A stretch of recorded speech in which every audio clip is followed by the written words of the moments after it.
Di tengah gemerlap kota yang tak pernah tidur, berdiri sebuah kerajaan bisnis yang menguasai hampir setiap sektor industri, Soonyang Group, sebuah konglomerat raksasa yang telah mendominasi perekonomian dengan pendapatan yang menembus 300 triliun won. Namun, di balik angka fantastis itu, tersembunyi ambisi yang lebih besar laba operasi yang terus meroket, melewati 30 triliun won. Dari industri otomotif hingga elektronik, dari telekomunikasi hingga pekerjaan industri berat, Soonyang Group menanamkan pengaruhnya di setiap lini bisnis, bahan kimia, distribusi, facial, makanan semua ada dalam genggaman mereka. Namun, di balik kejayaan ini, apakah yang sebenarnya terjadi?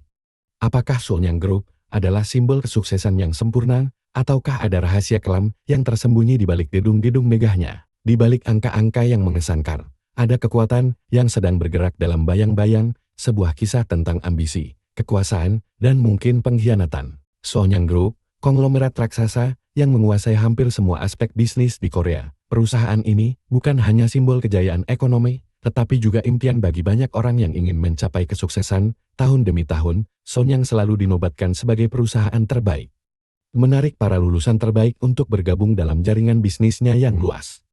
Di sebuah desa kecil, seorang pemuda bernama Yoon Hyun-woo tumbuh dengan impian.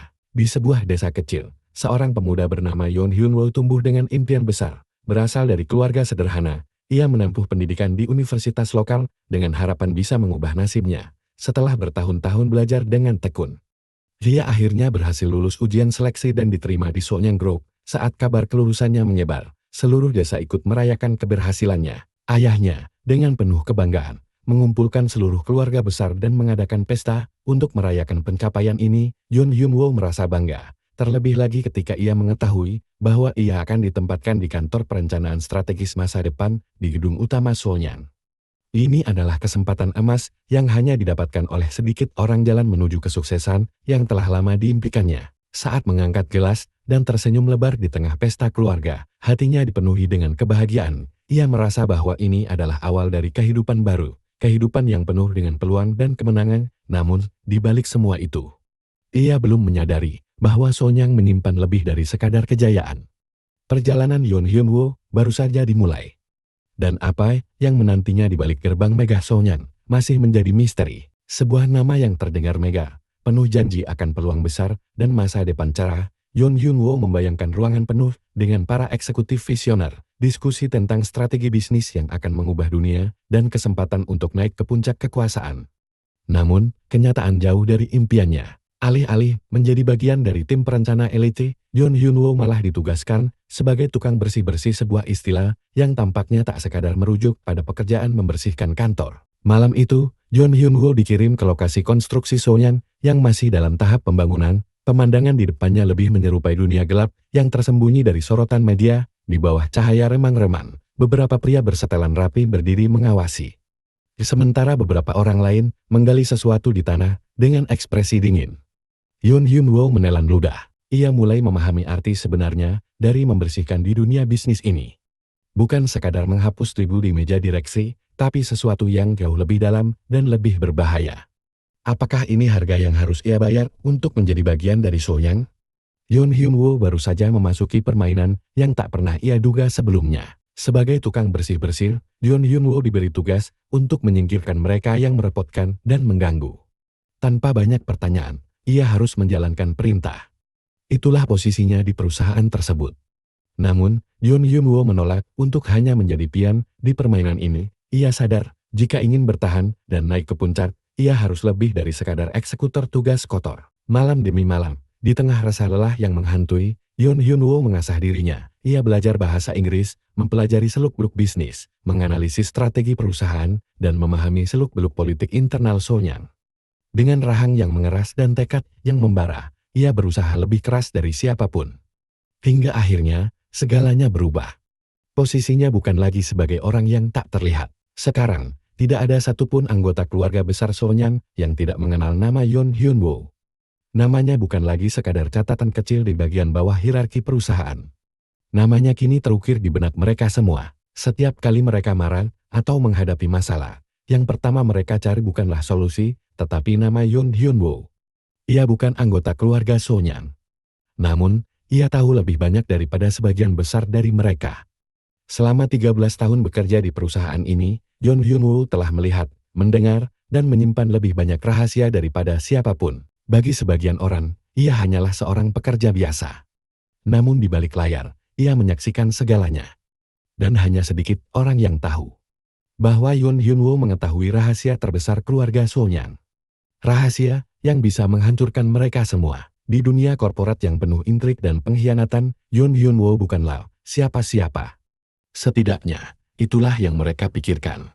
Seorang pegawai rendahan yang tidak punya hak bicara, seorang bawahan yang hanya diperintah tanpa diberi penghargaan, seorang tukang bersih-bersih bukan dalam arti sebenarnya, melainkan seseorang yang menghapus masalah dengan tangannya sendiri. Dia tidak pernah menolak perintah, tidak pernah mengeluh, tidak pernah menunjukkan tanda-tanda ketidakpuasan, karena dia tahu di dunia ini hanya ada dua jenis manusia, mereka yang memegang kendali dan mereka yang dikendalikan.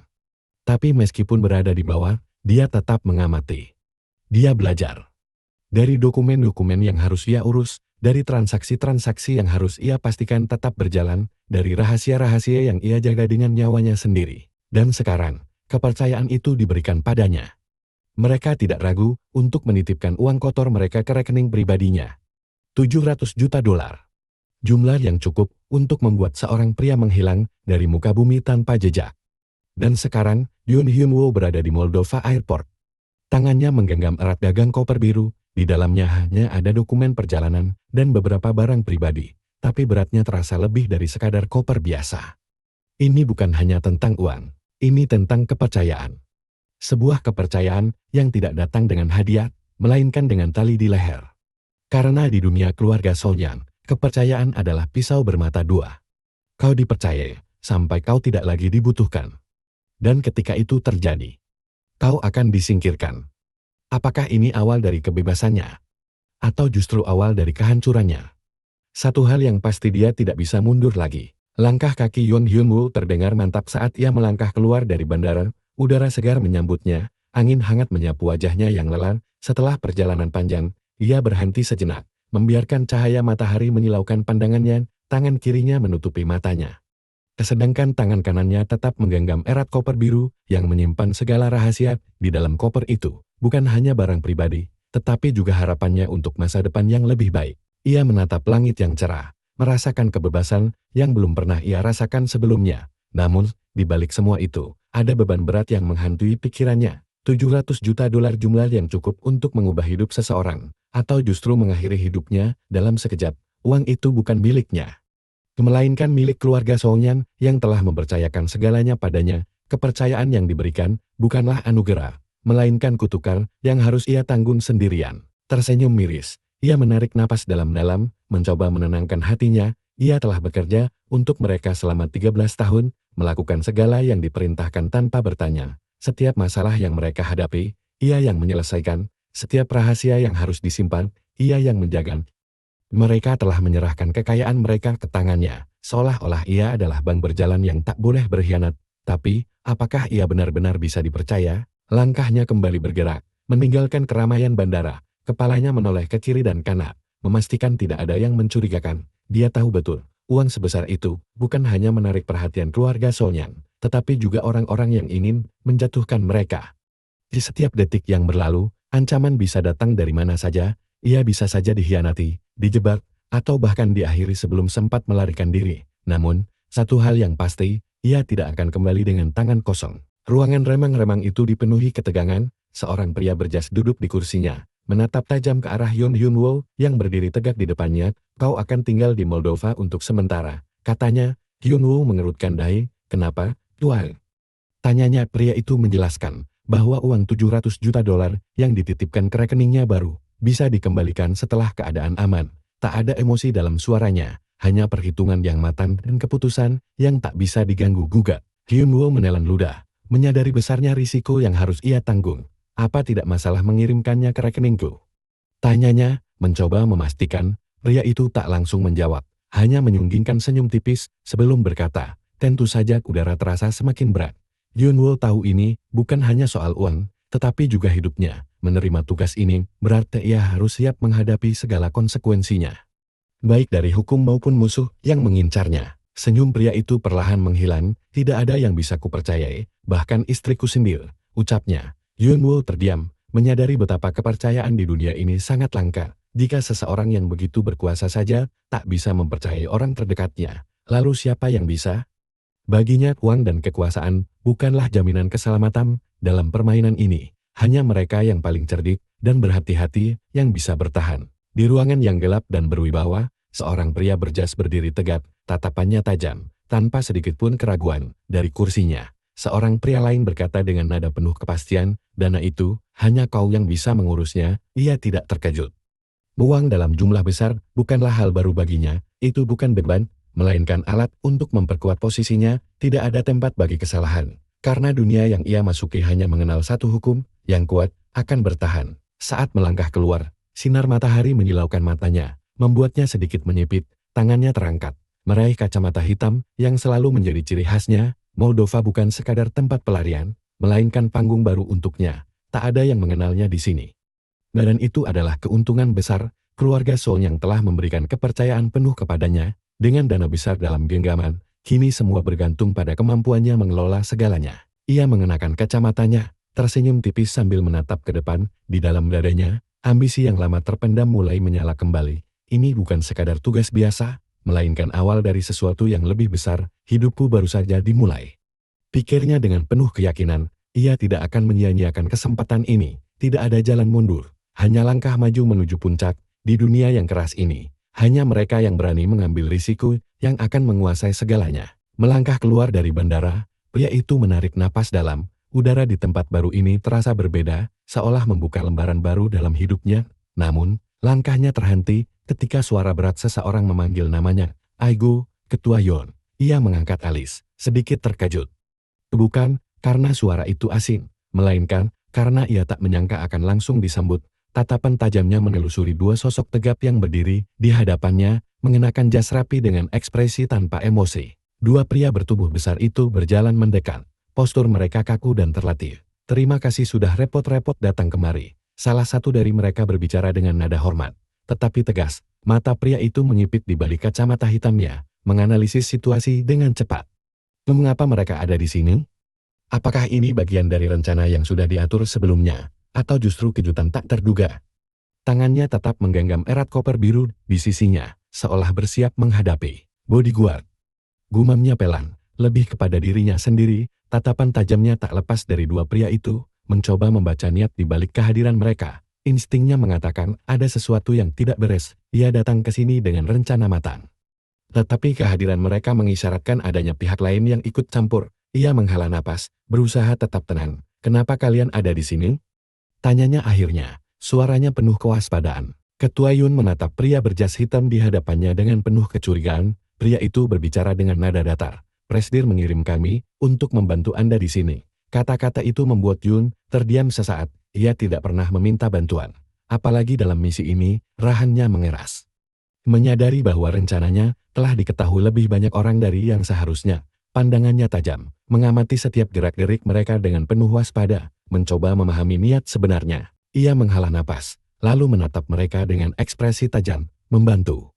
Kedatanganku ke sini seharusnya rahasia, ucapnya dengan nada dingin. Rasa tidak nyaman mulai menyelimuti dirinya.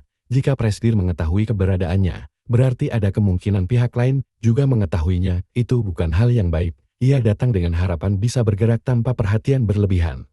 Tetapi kini rencananya tampak berantakan, matanya menyipit, menimbang apakah ia harus tetap mengikuti arus. Ketegangan di udara semakin terasa. Salah satu bodyguard tetap diam, sementara yang lain menjaga ekspresi datar. Namun, Yun tak bisa mengabaikan firasat buruk yang kini mengusik pikirannya. Ia merasakan ada sesuatu yang tidak beres. Seolah sedang dijebak dalam permainan yang lebih besar dari dugaannya. Jemarinya mengepal di samping tubuhnya. Tatapannya beralih ke sekitar, mencari tanda-tanda ancaman lain yang mungkin muncul. Ini bukan lagi tentang sekadar misi. Di sudut ruangan yang remang, sebuah suara pelan terdengar. Dentingan langkah sepatu menggema di sepanjang lorong, menyiratkan aura tegang. Seseorang berdiri di tengah, memegang pistol yang masih bergetar. Cahaya biru temaram menerangi wajahnya yang penuh amarah, tatapannya tajam.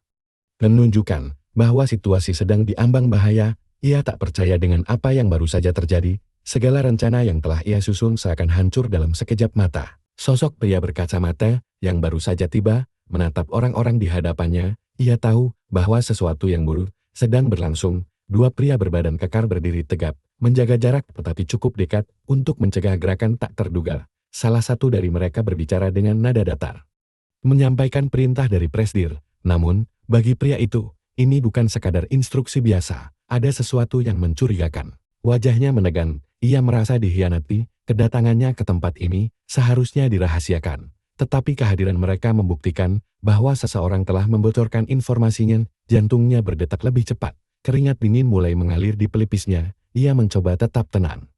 Tetapi pikirannya berputar liar, mencari cara untuk keluar dari situasi ini. Namun, sebelum sempat mengambil langkah, salah satu pria itu mendekat. Mata pria itu membelalak. Tubuhnya tegang. Ia sadar bahwa tidak ada lagi jalan keluar yang mudah. Ini bukan sekadar perintah sederhana, ini adalah jebakan. Tatapan tajam pria di hadapannya menunjukkan sesuatu yang lebih dari sekadar pengawalan. Ini adalah langkah untuk menyingkirkannya.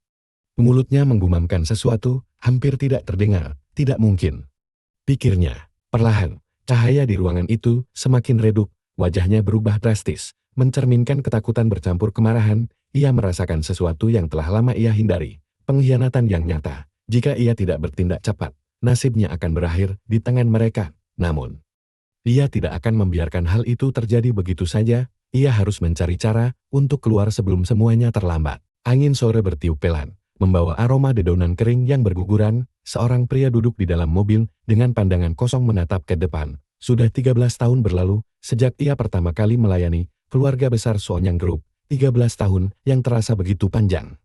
Penuh dengan kerja keras, pengorbanan, dan kesetiaan yang tak tergoyahkan. Tatapan matanya tajam, menggambarkan perjalanan yang penuh tantangan. Ia telah melakukan segala yang diminta, tanpa pernah sekalipun menolak perintah. Setiap tugas dijalankan dengan sempurna, tanpa celah sedikit pun. Baginya, loyalitas adalah harga mati. Namun, di balik ketegasan wajahnya, tersimpan kelelahan yang tak bisa disembunyikan. 13 tahun berlalu, dan kini, ia mulai mempertanyakan semua yang telah ia lakukan. Tangan pria itu mengepal erat, menandakan amarah yang tertahan. Semua pengorbanan yang ia lakukan seolah tak berarti. Setiap keputusan yang diambil demi kepentingan mereka, kini terasa seperti jerat yang mengikat dirinya sendiri. Ia menatap keluar jendela, melihat dedaunan yang jatuh tertiup angin. Rasanya seperti hidupnya sendiri terombang-ambing tanpa kendali, tanpa kepastian akan masa depan yang menantinya. Pikirannya terus berputar, mengingat semua kejadian yang telah ia lalui. Tidak ada satupun perintah yang ia abaikan, tidak ada kesalahan yang ia buat. Namun, mengapa sekarang ia merasa tidak dihargai? Apakah kesetiaannya hanya dianggap angin lalu? Ia menarik napas dalam, mencoba menenangkan diri, tapi jauh di dalam hatinya, ia tahu bahwa sesuatu sedang terjadi, dan kali ini, ia harus bersiap menghadapi kenyataan yang mungkin tidak bisa ia terima. Di dalam mobil yang melaju tanpa henti, pria itu menggertakkan giginya. Jika mereka berpikir bisa menyingkirkannya dengan mudah, maka mereka salah besar. 13 tahun bukan waktu yang singkat. Ia telah melihat terlalu banyak, mengetahui terlalu banyak rahasia yang tidak boleh terungkap. Jika mereka ingin membuangnya, maka ia akan memastikan bahwa mereka juga harus membayar harga yang setimpal. Di dalam mobil yang terus melaju, Yoon Hyun Woo menatap keluar jendela dengan penuh amarah. 13 tahun ia mengabdi tanpa celah, tapi kini ia merasa dikhianati. Suara deru mesin bercampur dengan pikirannya yang kalut. Rahannya mengeras, menahan amarah yang membara di dadanya. Bagaimana mungkin mereka ingin menyingkirkannya setelah semua pengorbanan yang ia lakukan? Rasa kecewa mulai menjalar, namun ia menahan emosinya. Ia menoleh ke arah dua pria berbadan kekar yang duduk di sampingnya. Bisakah aku bicara pada Presdir sebentar saja? Tanyanya dengan nada terkontrol, meski amarah menyelimuti suaranya. Salah satu pria itu hanya tertekan, senyumnya penuh ejekan. Masih belum sadar juga rupanya. Hyun Woo mengertakkan gigi, menyadari bahwa permintaannya tidak akan dikabulkan. Mereka bukan hanya pengawal. Mereka adalah algojo yang siap menjalankan perintah tanpa ragu. Keringat dingin mulai mengalir di pelipisnya. Pikirannya berputar, mencari celah untuk keluar dari situasi ini. Kalau begitu, kalian saja yang telepon dan kasih tahu beliau. Serunya dengan suara bergetar, amarah dan ketakutan bercampur menjadi satu. Ia mencoba mempertahankan harga dirinya, meski hatinya tahu bahwa kesempatan itu hampir tidak ada. Napasnya memburu, sadar bahwa waktu untuk bertindak semakin menipis. Hyun Woo berusaha keras menahan gemetar di tangannya saat ia berbicara dengan nada putus asa. Bila perlu, aku akan bersembunyi di Amerika Selatan atau Eropa Timur sampai mati. Suaranya bergetar, memohon agar mereka memberinya kesempatan Untuk melarikan diri, ia tidak peduli harus menghabiskan sisa hidupnya dalam bayang-bayang, asalkan ia bisa tetap hidup. Namun, orang-orang di dalam mobil itu hanya menatapnya tanpa ekspresi, seolah tidak tersentuh oleh kata-katanya. Salah satu pria berbadan kekar yang duduk di kursi depan menoleh ke belakang, "Ketua Yun," katanya dengan nada dingin, "sudah cukup." Ucapannya tajam, seperti pisau yang menusuk ke dalam hatinya. Yun Woo terdiam, menyadari bahwa tidak ada yang bisa ia lakukan untuk mengubah keputusan mereka. Napasnya membulu, pikirannya berkecamuk, apakah ini benar-benar akhirnya? Setelah semua yang ia lalui, ia hanya akan dibuang begitu saja. Tatapan pria itu berubah tajam saat ia melanjutkan, "Bukankah di saat-saat seperti ini, lebih baik kau memikirkan tentang orang tuamu atau istrimu?" Kata-katanya menghantam Yun Woo seperti palu. Tubuhnya menegang, darahnya berdesir dingin, matanya membelalak, wajahnya seketika memucat, jantungnya berdetak lebih cepat. Apakah ini hanya ancaman? Atau mereka benar-benar akan menyentuh keluarganya? Ketakutan menguasainya, mencengkeram pikirannya tanpa ampun.